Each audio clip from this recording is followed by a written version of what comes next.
Okay guys, first up, hi, it's Jacqueline here again. I'm back on my channel about my running journey, and first up we've got Couch to 5k. So Couch to 5k is a fantastic way to start for anybody, whether you've been previously a runner and you're out of shape now, whether you're an older person, whether you're a younger person.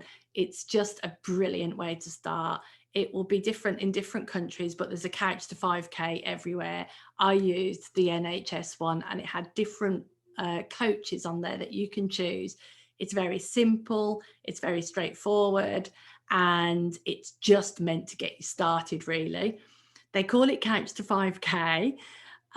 However, if you're a bit of a slower runner like I am, you might not run the 5k in the 9 weeks. So it's actually couched to 30 minutes non-stop running, and it depends how fast you are whether you'll get 5k done. However, don't let that put you off, because you can push out the 5k, after that. But just follow this journey of the 9 weeks, 3 times a week, slow start.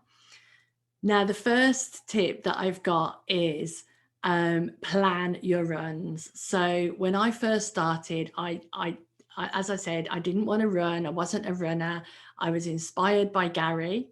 Here's a picture of Gary, who just told me that he had run 5k, and I thought, wow, if Gary can run 5k, then I can. And for some reason that inspired me. So that another colleague of mine, Derek, here's Derek, he was on the call, and I said, when are we going to do it, Derek? And he said, when do you want to, Mama J? Like, that's what they call me. And I said, next Saturday, which happened to be the 1st of August. So we had a week to plan, and during that week I actually did get a new pair of trainers. I recommend, that is the most important thing to do, is get some decent running shoes. When you start, you might want to just start with what you've got in the cupboard and do a few runs and see if you're going to keep it up before you invest in a good pair of shoes. But when you've done a couple of runs and you think, yeah, I'm going to do at least even the Couch to 5k, get a good pair of running shoes. I used the Allbirds, which were really, really good. And I also measured my gait on an online site, because we were in lockdown at the time. And I had to measure it on an online thing with Brooks and Co. So planning. I found that your head tells you constantly all the reasons why you can't run. Like, I had things like, I'm not the right shape, I'm too old, I've never run, I don't even like running, what's the point of it? I've got dodgy knees, and I have got dodgy knees, by the way. I've got arthritis in my knees, which is, I'll tell you a little bit about that along the journey. So I came up with all these reasons, but because I planned the runs in, that you're going to do 3 runs in your first week, it makes it a lot easier. I even planned where I was going to run and what I was going to wear. Some of the other things that got in my way in that first initial days of running still occurs to me a little bit now, is what will other people think? I had to run, live in a village, and I had to run through the village, and I'd be thinking, what will the neighbours think? I look stupid, I haven't got the right kit, etc. But I didn't want to spend a lot of money on who hasn't gone to the gym, signed up for the gym or Pilates or yoga, bought all the kit and then given it up after a week? Well, maybe just me. But so I didn't want to invest a lot of money in stuff if I wasn't going to keep it up.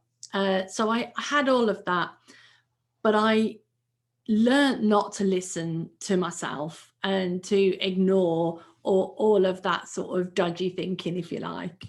Okay, so back to that. Tip number 1, plan. Tip number 2 is get a buddy. When I started, I started it with a group. I started a WhatsApp group. So we did virtual running together. So I had my colleague Gary came into the group.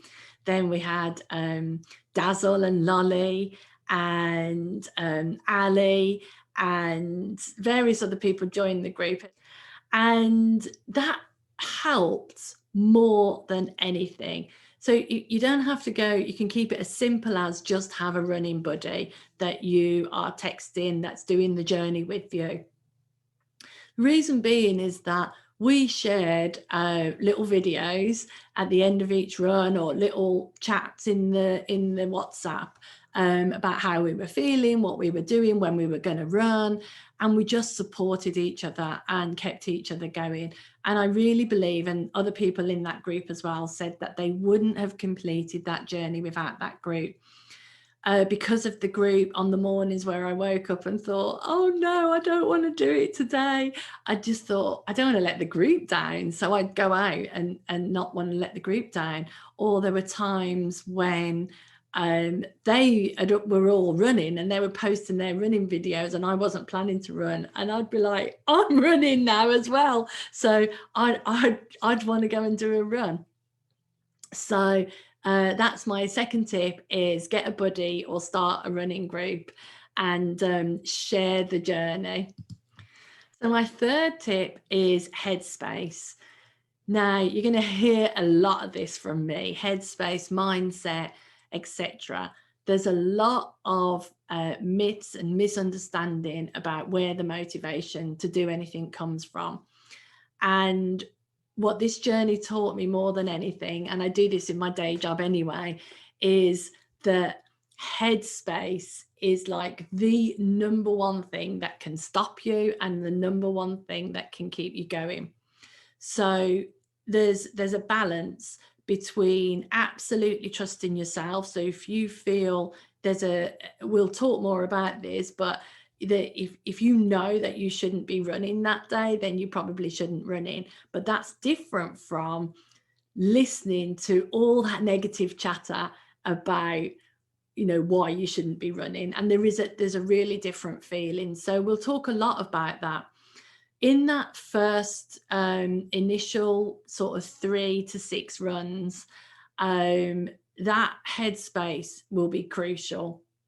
So prepare your mind for, this is what you're doing. You know, make this a non-negotiable thing that I'm doing for myself. I can't tell you how delightful the running has been to have a guilt-free space just for me, you know, guilt-free self-care when I'm out there and I'm running and I'm in nature. No one bothers me. I'm not answering my phone. I'm not doing my emails. I'm not pulled from pillar to post by all the people who want me or need me, or I want them as well. But I am just out there with nature and with myself. And these days I often don't even run with music, so just with my own thoughts. So Headspace is important, that you remember why you're doing this. I would even go as far as writing your goal down. Our group did a little video each of our goals. You can see that. I'll put a link in the comments below for the whole thing.